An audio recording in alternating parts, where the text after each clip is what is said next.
தாவேக தலைவர் விஜய் குறித்த செய்தியாளர்களின் கேள்விக்கு ஒரு ஆளை பெரிய ஆளாக ஆக்காதீர்கள் என அமைச்சர் காந்தி தெரிவித்துள்ளார். காஞ்சிபுரத்தில் மாற்றுத்திறனாளிகளுக்கு நலத்திட்ட உதவிகளை வழங்கிய பிறகு செய்தியாளர்களை சந்தித்த அவர், திமுக தான் தங்கள் முதல் எதிரி என எடப்பாடி பழனிசாமி கூறியது சரிதான் எனவும் அவர் தெரிவித்துள்ளார். எடப்பாடி சொன்னாரு, என்ன சொன்னாரு? ஒரே எதிரி திமுக. இரு சார், நீங்க சொன்னாரு கரெக்ட். அது அவர் சொல்றதுல தவறே கிடையாது. அவருக்கு மக்களுக்கு கலைஞர் ஆகட்டும், நம்ம தளபதி எல்லாம் மிஞ்சுற அளவுக்கு இன்னைக்கு ஒரு ஆட்சி நடத்துறாரு. இந்தியாவிலே நம்பர் 1 முதலமைச்சர்னு சொல்றாங்க. மக்களுக்கு திட்டங்களை நல்லா நிறைவேற்றிருக்கிறார். மக்கள் பணத்தை வீணாக்கல, மக்களுக்கு போய் சேருது. அது அவருக்கு பிடிக்கல, அதுக்கு தான் எதிரின்றாரு. அவர் கொள்ளையடிச்சுன்னு இருந்தாரு.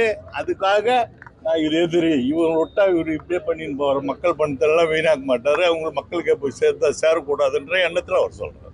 புதுசா கட்சி ஆரம்பிச்ச விஜய் அதே தான் சொல்றாரு. இதெல்லாம் ஒரு அரசியல்ல போய் நாங்கள் சொல்லக்கூடாது. ஒரு ஆள் பெருசா ஆக்காதீங்க.